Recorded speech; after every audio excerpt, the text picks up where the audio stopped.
नमस्ते बच्चों। DAV MOIL public school e learning class में आपका स्वागत है। मैं आपकी अध्यापिका अंजलि राघोरते। प्यारे बच्चों, आज हम कक्षा 7वीं की नैतिक शिक्षा पुस्तिका से पाठ 2 धर्म के लक्षण इसे पढ़ने जा रहे हैं।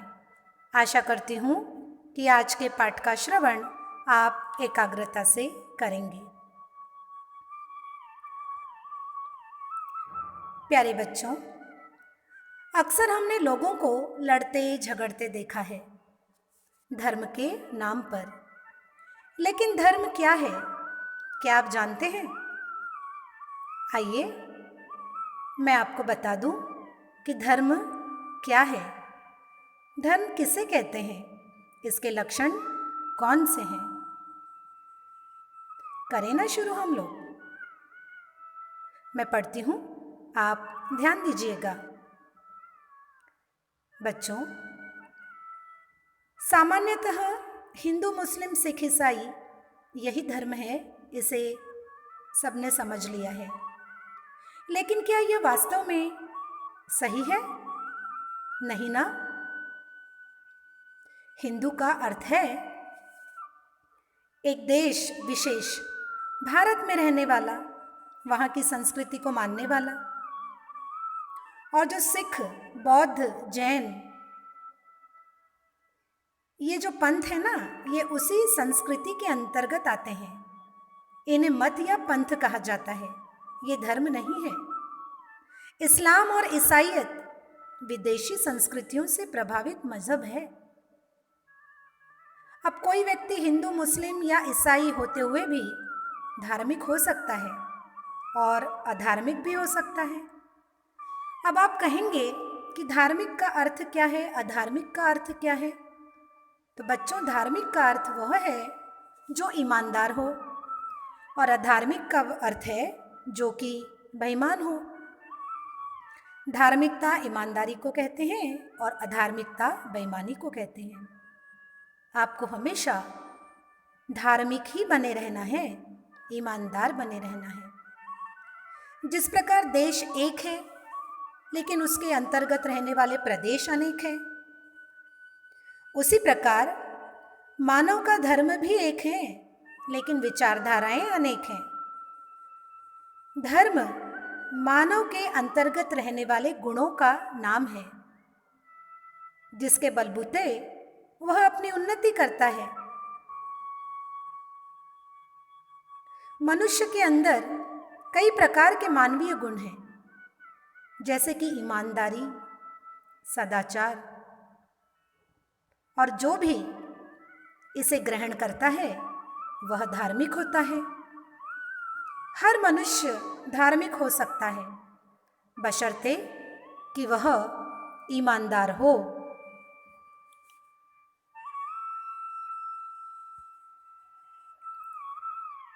मनु महाराज ने धर्म के 10 लक्षण बताए हैं।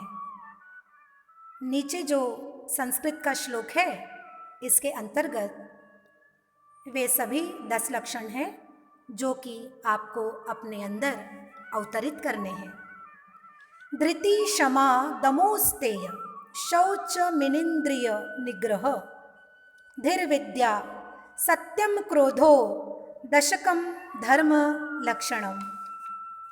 बच्चों, इसका अर्थ यह है कि व्यक्ति को कभी भी धीरज नहीं खोना चाहिए, क्षमाशील रहना चाहिए, अपने मन पर काबू रखना चाहिए। धृति, क्षमा, दमोस्तेय। धृति धीरज, क्षमा हर किसी को माफ करना, दमोस्तेय अपने मन पर हमेशा काबू रखना, शौच, मिनेन्द्रिय निग्रह किसी के भी धन की चोरी नहीं करना, और शरीर और मन से सदैव पवित्र रहना। कभी भी अपने इंद्रियों का दास नहीं बनना, उनको अपने वश में रखना। धीर विद्या, बुरी विद्या से दूर रहना।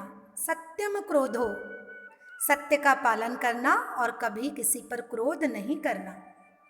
दशकम धर्म लक्षणम, यह धर्म के 10 लक्षण हैं। पर ऐसा मानने और कहने मात्र से कोई व्यक्ति धार्मिक नहीं हो जाता, क्योंकि व्यक्ति को धार्मिक बनने के लिए इन 10 लक्षणों को अपने अंदर समाहित करना होगा। और जो हमारे समाज की आस्थाएं हैं, मान्यताएं हैं, उसके अनुकूल ही हमें आचरण भी करना होगा। इन 10 लक्षणों में किसी विशेष ग्रंथ को पढ़ने के लिए नहीं कहा गया है, किसी ईश्वर का नाम भी नहीं लिया गया है, अवतार, पीर, पैगंबर के बारे में भी तो नहीं बताया गया है। कोई व्यक्ति किसी भी संस्कृति या मजहब को मानने वाला हो, यदि उसमें ये 10 बातें हैं तो वह धार्मिक है, वह ईमानदार है। बच्चों, जिस समाज के सदस्यों में या जिस समूह की इकाइयों में ये गुण होंगे, वह समाज, वह राष्ट्र, वह समूह धार्मिक और सभ्य कहा जाएगा। वह इकाई या व्यक्ति भी धार्मिक होगा। ऋषि मुनियों ने तो धर्म की एक और परिभाषा बताई है, यतोभ्युदय निःश्रेयस सिद्धिः स धर्मः। अर्थात धर्म वह है जिस पर आचरण करने से अपनी और सबकी उन्नति हो, और निःश्रेयस अर्थात आत्म कल्याण भी हो। यानी सच्चा मनुष्य वही है जो अपने साथ साथ अपने समाज की और अपने देश की उन्नति में ही अपना हित देखता है। यह बड़ा सुंदर सा एक उदाहरण भी दिया गया है। एक किसान अपने खेत में उत्तम अन्न पैदा करता है, वह स्वयं खुशहाल तो होता ही है, साथ साथ वह अपने समाज को भी समृद्ध बनाता है, स्वस्थ बनाता है। क्योंकि आपको पता है ना कि किसान जो भी खेत में उत्पन्न करता है वह स्वयं के लिए नहीं रखता, बल्कि उसे बाजार में जाकर बेच देता है, और उसका फ़ायदा हम लोग भी उठाते हैं, हम उसे खरीदते हैं। यानी कृषक कौन है यहाँ पर? अन्नदाता है। जबकि दूसरी ओर तंबाकू की खेती करने वाला व्यक्ति भले ही मालामाल हो जाए, पर वह समाज को कभी भी स्वस्थ और समृद्ध नहीं बनाता, बल्कि वह उसके स्वास्थ्य की हानि करता है। इसी प्रकार अच्छी एवं शुद्ध वस्तुओं का व्यापारी अपने साथ साथ समाज का भी हित करता है, जबकि मिलावटी तथा हानिकर वस्तुओं का व्यापारी पैसे की दृष्टि से स्वयं भले ही पैसा कमा ले, किंतु समाज का वह घातक होता है, समाज का वह हत्यारा होता है। बच्चों, वास्तव में वह अपनी भी हानि करता है और सभी की आंखों से गिर जाता है। होता है ना, अच्छे व्यक्ति की ओर आप अच्छी निगाहों से देखते हो, बुरे व्यक्ति की ओर आप बुरी निगाहों से देखते हो, उनसे बात करने का भी आपका जी नहीं करता। इसीलिए कर्म ऐसा करना चाहिए जिससे अपने साथ साथ दूसरों का भी हित हो और हमारी आत्मा मैली न हो। हम इस दुनिया में रहे न रहे, हमें सब याद करते रहें। कभी कभी धर्म और अधर्म के समझने में विद्वान भी भटक जाते हैं। अतः आत्मनः प्रतिकूलानि परेशान न समाचरेत। फिर से दोहराती हूँ, आत्मनः प्रतिकूलानि परेशान न समाचरेत। अर्थात जो हमारे प्रतिकूल हो ऐसा व्यवहार हमें दूसरों के साथ नहीं करना चाहिए। यदि हम दूसरों के साथ बुरा व्यवहार करते हैं तो वे भी हमारे लिए बुरा ही चाहेंगे, जिसका दुष्परिणाम हमें दिखाई देता है। प्यारे बच्चों, आशा करती हूँ कि आज के इस पाठ का श्रवण आपने एकाग्रता से किया होगा। आइए देखते हैं इसके अगले भाग में क्या दिया गया है।